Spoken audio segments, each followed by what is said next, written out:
Selain memastikan hak pilih setiap individu masyarakat, KPU juga dihadapkan pada persoalan logistik yang kini jadi sorotan. Kini KPU mengganti elemen pengaman kotak suara dari sebelumnya gembok menjadi kabel ties atau kabel pengikat. Lalu sejauh mana keamanan kabel ties ini bisa melindungi kotak suara dari kecurangan pemilu dan juga berapa besar anggarannya? Kita tanyakan kepada jurnalis Kompas TV ada Dian Silitonga dari gedung KPU di Jakarta. Dian, jadi seberapa besar keamanan dari penggunaan kabel ties ini dan berapa besar nanti anggarannya?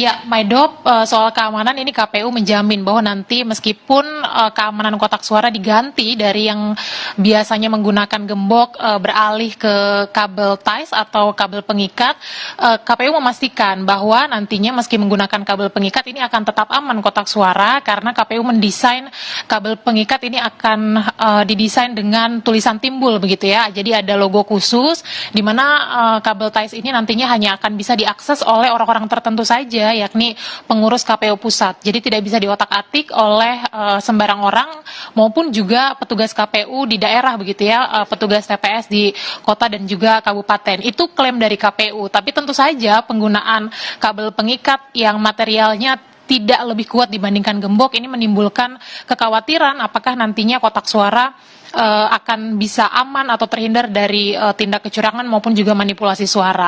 Nah, tentu ini tugas KPU nantinya untuk memastikan apakah penggunaannya nanti akan bisa maksimal atau tidak. Nah, terkait dengan anggaran, penggunaan kabel ties ini dipilih dengan tujuan untuk efisiensi anggaran, Maidop. Kalau biasanya menggunakan gembok yang materialnya lebih kuat, tentu ini pengadaan anggarannya lebih mahal. Sementara untuk pengadaan kabel pengikat, ini tercatat hanya memakan anggaran senilai 22,72 miliar rupiah saja.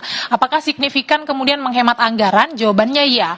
Karena kalau kita lihat dari total pagu anggaran pengadaan logistik tahap 1 yang nilainya sebesar 527,8 miliar rupiah, ini realisasinya hanya sebesar 302,14 miliar rupiah. Artinya memang ada penghematan atau efisiensi sebesar 42,72% atau senilai 222 miliar rupiah.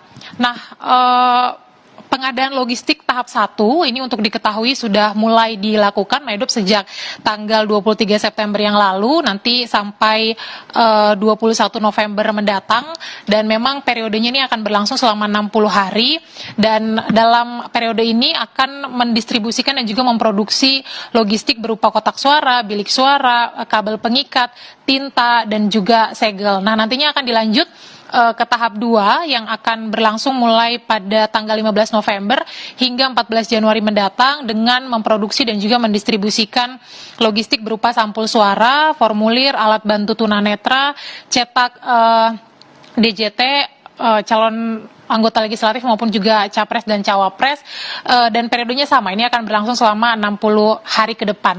Nah, tentu diharapkan sekali lagi pemilihan item kabel pengikat untuk kotak suara ini nanti dapat memastikan bahwa suara kita aman, karena ini nanti akan menentukan Indonesia selama 5 tahun ke depan.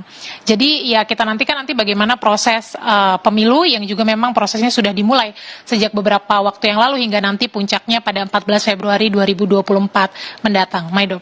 Secara anggaran memang jauh lebih bisa dihemat, tapi secara keamanan nanti harus bisa dibuktikan oleh Komisi Pemilihan Umum. Terima kasih jurnalis Kompas TV Dian Silitonga melaporkan langsung dari kantor KPU Jakarta.